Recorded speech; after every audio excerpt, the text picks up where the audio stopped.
প্রিয় বন্ধুরা, আসসালামু আলাইকুম। আলহামদুলিল্লাহ, আশা করি ভালো আছেন সবাই।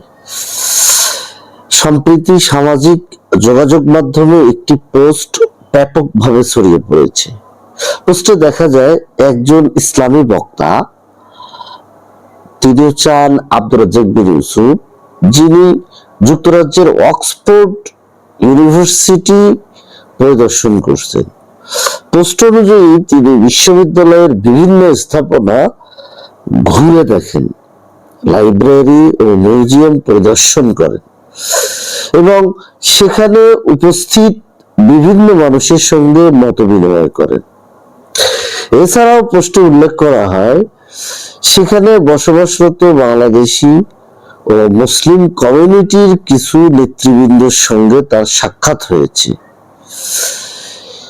এ ধরনের সফর কেন গুরুত্বপূর্ণ? কারণ ইসলাম জ্ঞান অর্জনকে উৎসাহ দেয়। রাসূলুল্লাহ সাল্লাল্লাহু আলাইহি ওয়াসাল্লাম বলেছেন, জ্ঞান অন্বেষণ করা প্রত্যেক মুসলিমের জন্যই ফরজ।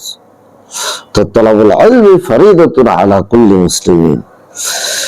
ইসলাম শিক্ষা, গবেষণা ও সংলাপকেই মূল্য দেয়। বিশ্ববিদ্যালয়, লাইব্রেরি ও গবেষণা কেন্দ্র পরিদর্শন এই মাত্রাটাই দেয়। দিন ও দুনিয়ার জ্ঞান একে অপরের বিরোধী নয়, তবে একই সঙ্গে আমাদের দায়িত্ব হলো যে কোনো তথ্য যাচাই করে আমাদেরকে গ্রহণ করতে হবে। অতিরঞ্জন বা ভুল ব্যাখ্যা থেকে দূরে থাকতে হবে।